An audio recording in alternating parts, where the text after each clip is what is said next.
Pregnancy में सिर्फ अच्छा-अच्छा खाना या बुरा खाना ही अवॉइड नहीं करना होता, बल्कि अच्छा खाना भी अगर गलत तरीके से गलत जगह पर मिल रहा है, वो भी नहीं खाना है।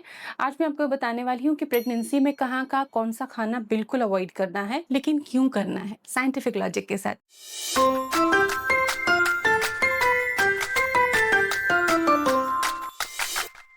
Dear mommies, welcome to YouTube mom. आपका स्वागत है, चैनल सब्सक्राइब करें। यहाँ पर मैं pregnancy care and baby care, postpartum care की जानकारी साझा करती हूँ। बेबी के जन्म के बाद बेबी की केयर कैसे करनी है, उस पर भी इंफॉर्मेशन आप पहले से सीखते रहिए, क्योंकि बेबी के जन्म के बाद में आप बहुत मेस में होती हैं। आपको पहले से पता होना चाहिए कि मुझे मालिश कैसे करनी है, मुझे नहलाना कैसे है। उन सारे वीडियोस को चैनल पे आप फ्री टाइम में ज़रूर देखें।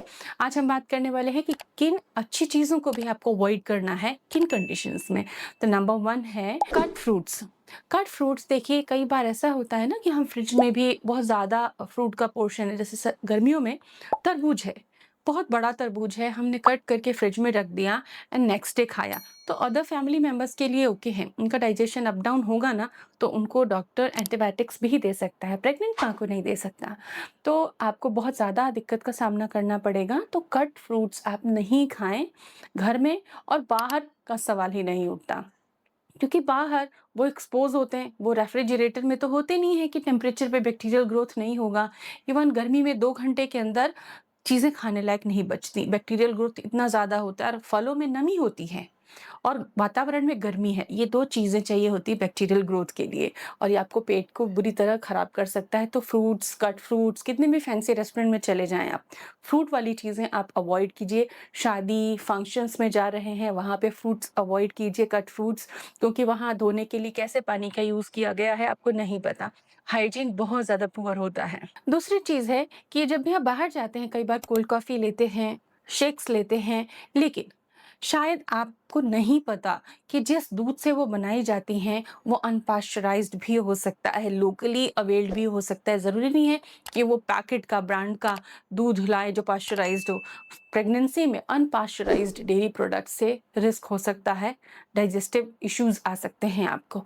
तो आप बाहर जब जाते हैं, if you are not assured कि मिल्क जो है पास्चराइज्ड है, तो वो चीज़ें आप मत पिए। चाहे कोई शेक हो, चाहे कोई कॉफ़ी हो, दूध की बनी कोई भी ऐसी चीज़ हो, तो आप उससे बचें, सावधान रहें। अदरवाइज़ सफ़रिंग आपको हो सकती है, इसलिए केयर भी आपको करनी पड़ेगी। तीसरी चीज़ है, हाफ़ कुक्ड कई मील होते हैं। जैसे हमारे पास अभी कुछ टाइम में कई केसेज़ आए, समर टाइम में केसेज़ मुझे ज़्यादा आए कि बाहर मोमोज़ खाए थे एंड उसके बाद में उल्टियाँ कर रही है, लूज़ मोशन हो रहा है। क्यों? भई मोमो तो पक के बनता है ना। लेकिन क्या होता है कि जब आप शवरमा रोल्स हुए, मोमोज़ हुए, इस तरह की चीज़ें जो फिलिंग करके बनती हैं, स्टफिंग करके बनती हैं, तो वो प्रॉपर्ली अंदर तक स्टीम नहीं हुआ। जब कस्टमर बहुत होते हैं ना, तो मोमोज़ के लॉट्स पे फटाफट निकाले जाते हैं। प्रॉपर स्टीम नहीं हुए होते हैं वो, अंदर तक पके नहीं होते हैं, तो इनमें जर्म्स रह जाते हैं और ये ही आपको नुकसान पहुँचा सकते हैं, उल्टी दस्त का कारण बन सकते हैं। प्रेगनेंसी में ये चीज़ बड़ी घातक हो जाती है। बीपी ड्रॉप हो जाता है, फ्लूइड ड्रेन हो जाता है और बहुत सारी समस्याएँ आ जाती हैं, कई बार एडमिट भी करना पड़ता है।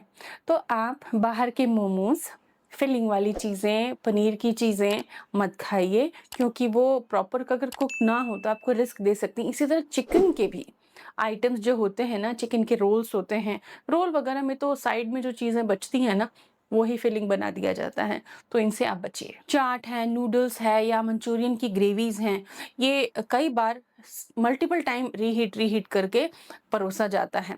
तो रीहीटेड फूड में बैक्टीरियल टॉक्सिन्स डेवलप होने के बहुत ज़्यादा चांसेस होते हैं, टेस्ट अल्टरेशन के भी चांसेस होते हैं, या फिर कई बार आपने देखा है कि आप जो चाउमीन खाते हैं, वो नूडल्स बहुत देर से उबाल के ला के रख दिए जाते हैं और पूरी शाम से रात तक जब तक स्टॉल चलता है, तब तक उसी उबले हुए नूडल को ले लेके पोर्शंस और तैयार किया जाता है चाउमीन। लेकिन गर्मी में 2 घंटे के अंदर उनमें चिपचिपाहट और बैक्टीरियल ग्रोथ चालू हो जाती है।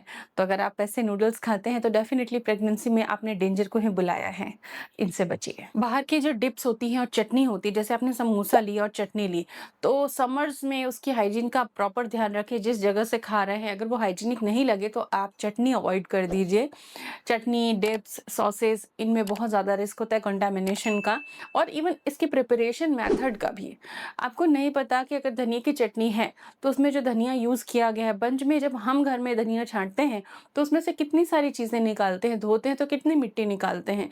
तो बाहर जो बल्क में बना रहा है किलो 2 किलो धनिया लेके, वो पूरा चुनने नहीं बैठेगा, उसमें उसको 2 घंटे लग जाएँगे।